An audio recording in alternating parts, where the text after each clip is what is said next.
but we've already talked about reflux.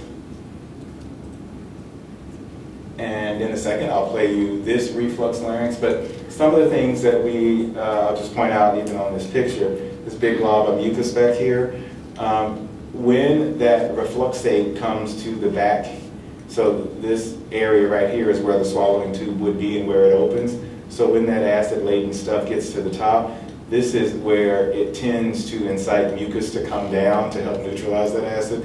So I see a lot of patients who the back of their voice box is very, very red and swollen, sometimes even the vocal folds, but also a lot of thick mucus there is not atypical for people dealing with reflux.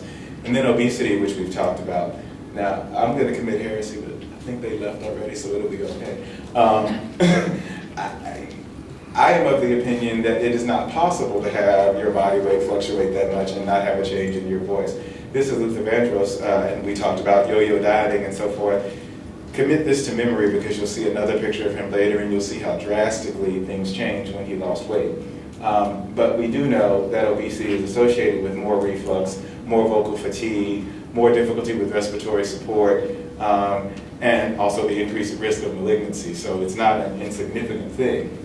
Now, again, it is not possible to go from this to this and not have a change in your voice.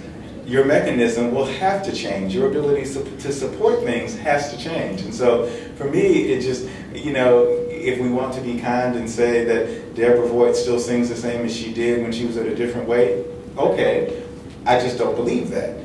And nor do I believe that, and there are other reasons like the smoking and other things, and she's aged, of course, but Aretha Franklin now is not Aretha Franklin of the 60s. That's just true. It would be true anyway because she's aged some, but it's not just that. And I was at this Grammy Foundation Music Cares event, and I kid you not, that coming from the head table to walk up on stage to sing, she was short of breath. It is difficult to support and have proper technique if you are heavy. I mean, that is just true. And we talk about vocal fatigue and so forth. It is more difficult for her to sing a song now. I mean, she has to take a lot more breaks in the middle of the song. And so we do have to appreciate that. And this is not beat up on Deborah Voigt Day, but I do have to mention it. She certainly worked when she was at a different size. Now she's much, much smaller and she can have different roles. She still works. But again, my personal opinion is there is a difference in those two voices. It's the same person singing, her interpretation will be the same, her energy is slightly different, how she takes the song and makes it her own is also slightly different because the voice that comes out is different. This person produces a different voice than that person. And to me, it has to be that way. So sometimes the solution to the obesity creates a different problem. And Dr. Galvani is gone now, so I can keep talking about it. But I have seen a number of people who have had gastric bypass, lap band, so forth and so on. And I will not contend that it is irreversible, but I can assure you that shortly after it happens, or shortly after the rapid weight loss, their voice is profoundly different. It usually gets better over time, and the sense of the singer sort of being under their own voice again, it does kind of balance out, and it does work, but that usually takes 2-3 years. And so the first, you have the surgery and in 6 months you've lost 50 pounds, you don't sing the same, you just don't. But most of them don't want to talk about it, and I understand it because they want to still work. And if you go around telling everybody your voice is profoundly different, I assure you they won't hire you. But either way, whether you go up or down, and this is Luther Vandross skinny, it has to affect your voice. And so your ability to produce and have a sense of what your body is going to do and how it is going to support the notes that you are going to make does change. So obesity is quite important and germane to our discussion. So some of the things that we talked about, hopefully we won't have to go to quite this measure to protect ourselves from colds and flu and so forth, but do keep in mind that there are some preventive things, certainly vitamins and minerals that we can take that will help ward off these infections and help keep us out of trouble. And certainly the best way to treat many of these disorders and maladies is to avoid them altogether. And so preventive care is a huge thing.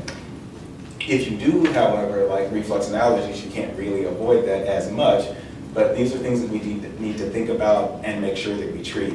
Also, the hormone changes, certainly being around smoking yourself is strictly forbidden. But also other things that people don't think about that really irritate the larynx. Cleaning with bleach and ammonia, staying around that all the time, inhaling those harsh chemicals, even sometimes those very strong perfumes. All of that, because when you inhale it, it does create some degree of irritation, is better to avoid if possible.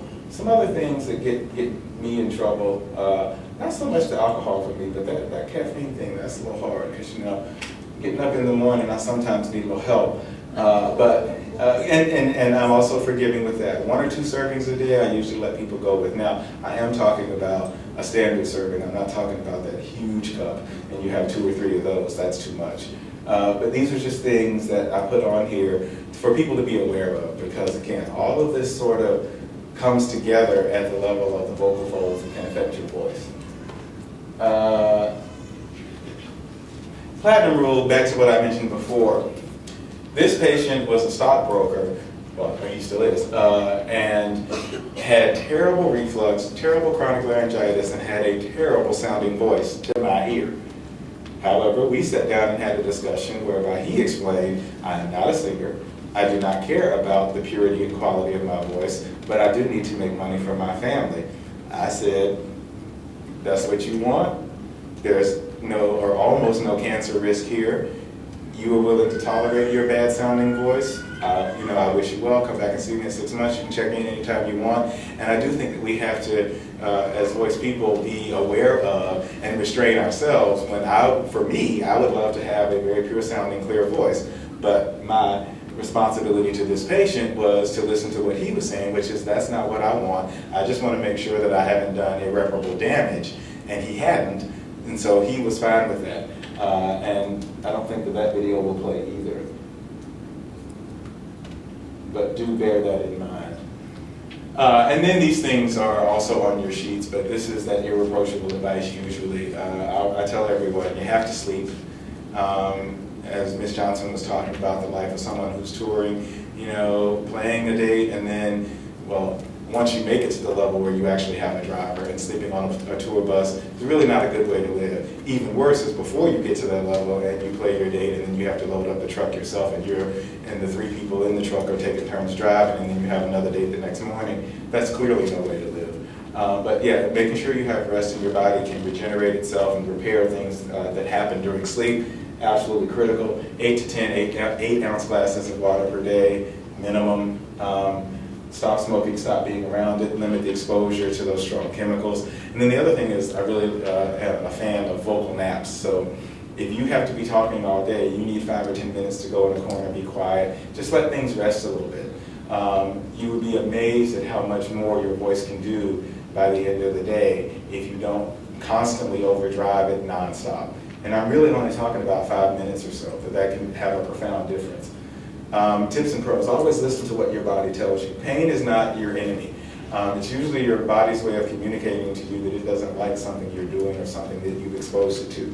So don't ignore that, and in particular, if speaking or singing begins to hurt, something about that is wrong. You're either doing it too much, or the technique needs to be modified, or something like that. And again, the system always works better when it's lubricated, so drink plenty of water. And our big thing is really we want people to be doing what they do as long as they can. So whether it's being on the radio, being on TV, teaching in the classroom, pastoring your church, whatever it is that requires your voice in order for you to do it, we don't want you to do it for 5 years and then have to retire because you've worn your voice out. And it doesn't have to be that way. It shouldn't be that way, in fact. You really are what you eat, so some of those things that we talked about that are good nutrients for your body, we need to exchange a couple of Happy Meals for things that will help.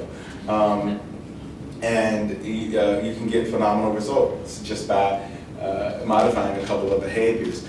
We also advocate people finding their natural voice and really living in that and really knowing what it is that your voice can do, what it's good at, and not coveting what someone else can do that might be different than yours. Really walk in your own gift.